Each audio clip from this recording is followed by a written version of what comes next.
Welcome back. So weekend అయితే మేము meal maker shawarma చేసుకున్నాము.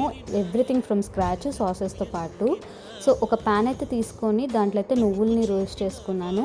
కొంచెం వాటర్ స్ప్రింకిల్ చేసుకొని దెన్ మన గార్లిక్ అయితే యాడ్ చేసుకొని ఇదంతా రోస్ట్ చేసేసుకొని లైట్గా గీ యాడ్ చేసుకున్నా, బట్ ఇట్స్ ఆప్షనల్ అనమాట, నువ్వుల్లోనే ఉంటుంది.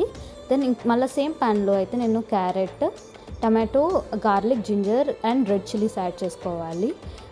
అవి సాట్ అయ్యే లోపల మనం ఒక బౌల్లో కర్డ్ తీసుకుంటున్నాను. కర్డ్లోకి అయితే మనం ఉప్పు, కారం అండ్ కొరియాండర్ పౌడర్ అయితే యాడ్ చేసుకున్నాను. అలానే ఫ్లాక్సీడ్ పౌడర్ యాడ్ చేసుకోవచ్చు, అది ఆప్షనల్ అనమాట. నేను ఫ్లాక్సీడ్ పౌడర్ కూడా యాడ్ చేసుకున్నాను. ఇది మన మీల్ మేకర్లో ఈ పేస్ట్ అయితే యాడ్ చేసుకొని దెన్ ఇప్పుడైతే మిక్సీలోకి మన గార్లిక్ది ఫస్ట్ మిక్సీ చేసుకొని హాఫ్ లెమన్ యాడ్ చేసుకోవాలి. దెన్ గ్రౌండ్నట్ కూడా యాడ్ చేసుకున్నాం రోస్టెడ్. మళ్ళీ మిక్సీ పట్టుకొని అనదర్ హాఫ్ లెమన్ యాడ్ చేసుకొని ఇలా గ్రాడ్యువల్గా చేసుకుంటూ లాస్ట్లో నేను వాటర్ కూడా వేసుకుంటున్నాను టెంపరీ కోసం, ఈ సాస్ అయిపోతుంది కాబట్టి. అలానే రెడ్ సాస్ కూడా మనం పేస్ట్ చేసేసుకుందాము మొత్తము. దెన్ మీల్ మేకర్ని అయితే కొంచెం నేను ఇట్లా సాల్ట్ చేసుకున్నాను ఆయిల్లో. దెన్ ఈ కర్డ్ పేస్ట్ అయితే యాడ్ చేసేసుకున్నాను. ఎంతవరకు మనం చేసుకోవాలంటే ఆ కర్డ్ది వాటర్ అంతా మనకి ఎవాపరేట్ అయిపోయి మన మీల్ మేకర్ అయితే ఒక రోస్టెడ్ లాగా కనిపించాలి మనకి.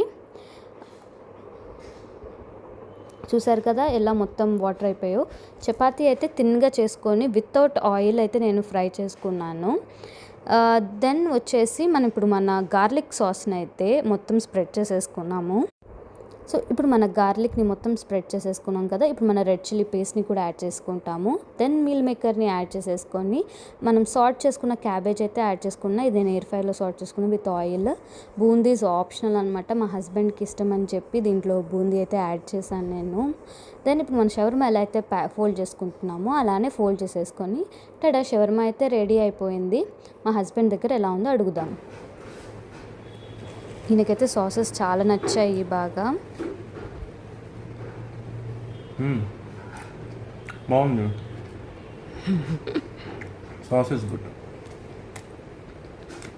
Thank you.